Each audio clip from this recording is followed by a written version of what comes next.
Welcome to Hatman Strikes Back Daily Boxing News. Now, this is interesting. Turki Al-Sheikh has revealed that he's currently trying to make Jarrell Miller versus Jared Anderson for the undercard of Canelo Crawford. You know, it's kind of funny. Jarrell Miller has been slagging off Anthony Joshua, as he tends to do, in this instance for apparently wanting to fight Jared Anderson himself. In recent interviews, he's been saying that Jared Anderson would be well advised not to take that fight because in Miller's view, Anderson would lose to Anthony Joshua. He called AJ a PUSSY for looking to fight someone like Anderson rather than, I guess, himself or some other more proven heavyweight contender. So if Jarrell Miller takes this fight with Anderson, that would make him a monumental hypocrite, but there'd be no surprises there, given this is an individual who has failed more PED tests than any other fighter I can remember. But with all that aside, just looking at the fight, Miller versus Anderson, if it happens, I like it. I've always liked this fight. And you can see the way that they're going to market it. The battle of the big babies. Yeah, both of these guys, bizarrely, have got the same nickname.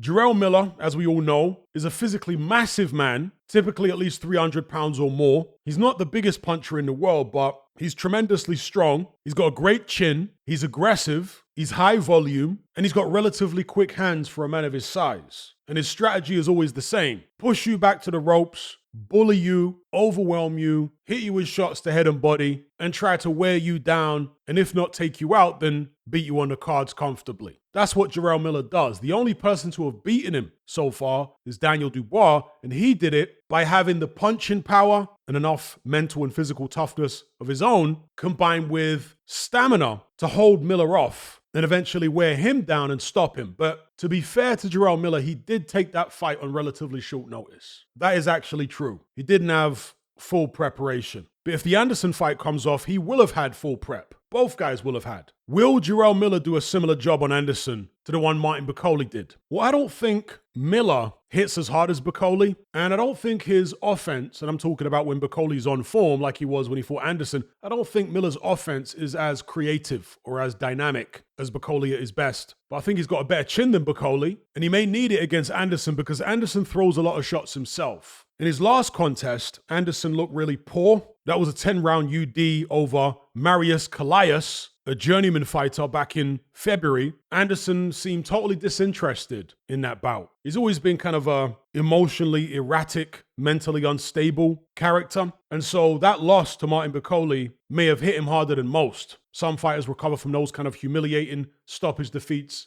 more quickly than others, but it may take Jared Anderson quite some time because he went into that Martin Bakole fight not only believing he would win, but believing he would win comfortably. So the manner of that loss has really forced him to reassess how good he actually is. It's forced him to have some very tough conversations with himself. Maybe it's left him disillusioned. If he is to fight Jarrell Miller on the Canelo Crawford card, he's going to have to pull himself together quick fast. Because if you have any chinks in your mental armor, Jarrell Miller is the guy who's going to expose it. Oh yes, he's a super alpha bully type character. And he ain't going to give you any respect unless you beat it into him. Pause. The thing is though, as high volume as Jarrell Miller is, Jared Anderson, when he's on form, is even more high volume. One of the things that's always impressed me about Jared Anderson is his fitness. He is able to throw an incredible number of punches and not get tired. He didn't lose to Martin Bakole because of fatigue. He lost to Martin Bakole because of his defense and his chin. They weren't up to par. And also his strategy in that fight. But as far as gas tank, Jared Anderson has been fantastic in the past. But again, coming off the back of the Martin Bakole defeat, is he training as hard as he was previously? Or has that defeat knocked a lot of the motivation out of him? That's a question in my mind. If he is training as hard or even harder, and I'm talking about not just from a technical perspective, but cardiovascular. If his gas tank is now going into a potential Miller fight, what it was prior to the Bakole fight, I think it makes things very, very interesting indeed. Because as I said previously, I don't think Miller hits as hard as Bakole. I think he's more predictable as far as his punch sequences. And he'd be in there with a guy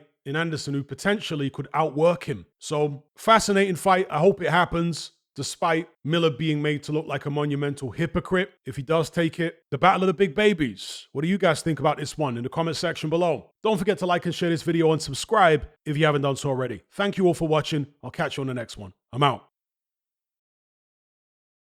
Are you surrounded by mindless bots in human form who adhere to the norm and blindly conform? who swallow all the mainstream BS and actually ridicule you for questioning things. Do you wish you had more free-thinking individuals in your life to network and converse with? Well, look no further. We're right here. Come and join the Brotherhood of Reason on Patreon. You'll gain access to my weekly topical content where we take deep dives on an endless variety of subjects, as well as my vast back catalogue of podcasts, videos, interviews, movie decodings, and my Confessions of a Nightclub Bouncer series. You'll also get to talk and network with myself and hundreds of other people in our members chat. You can enjoy all this via the Patreon app or on desktop, and download all my podcasts in high-quality MP3. There's no contract, no commitment. You can cancel at any time, just like Netflix, but it's a hell of a lot cheaper. Just download the app from the Play Store or the App Store, or simply visit patreon.com on a web browser. Then head on over to my page and select the tier called the Brotherhood of Reason. All the links are in the description box below.